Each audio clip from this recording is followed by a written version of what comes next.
উফ, আমি যে কি খুশি কি বলবো। প্রথমত আমি পড়াশোনার হাত থেকে বেঁচে গেলাম, দ্বিতীয়ত আমি তো একটা হ্যান্ডসাম বর পেয়েছি।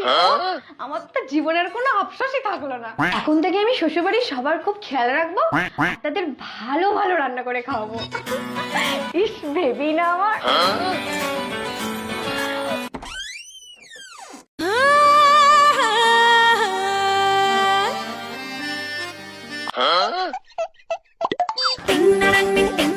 কি এত লজ্জা পাওয়ার কি আছে?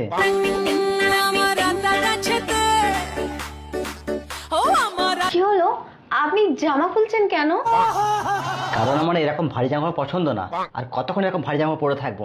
যাও, তুমিই যাও, ফ্রেশ হয়ে একদম হালকা জামা পরে নাও। কোথায় যাবো, ওয়াশরুমে? হ্যাঁ। আচ্ছা ঠিক আছে।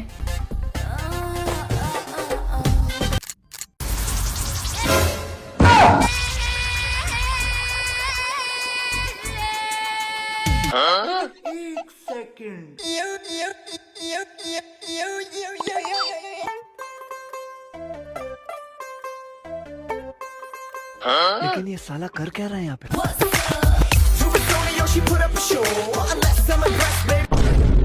আস্তে আস্তে দাঁড়াও। আমি তোমাকে কেন বিয়ে করছি জানো?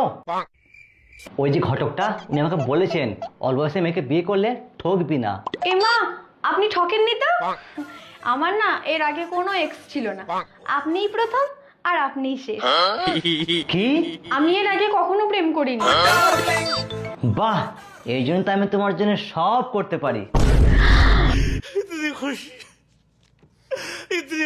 শোনো, 1 মাস পড়াশোনার পরীক্ষা না, তোমাকে ভালো করে পড়াশোনা করতে হবে। আমি তোমাকে মানুষের মতো মানুষ তৈরি করব। আমি তোমাকে ডক্টর বা ইঞ্জিনিয়ার বানাবো।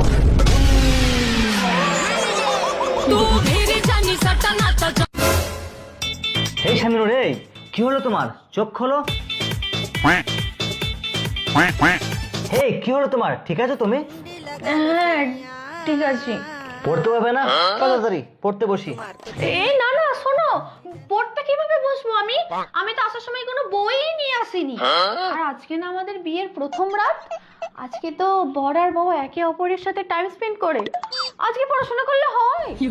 আরে, বই নিয়ে তো টেনশন করতে হবে না, আমি আসার সময় সব বইগুলো নিয়ে এসেছি। আর গল্প তো সারা জীবন হবে। আপনি বইগুলো কিভাবে নিয়ে আসবেন? আমি তো আশা রেখে বইগুলো সব ভাঙাচোরাওয়ালাকে বিক্রি করে দিয়ে এসেছি।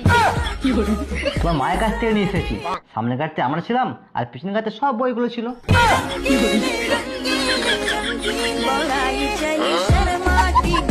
এই আবার কি হলো?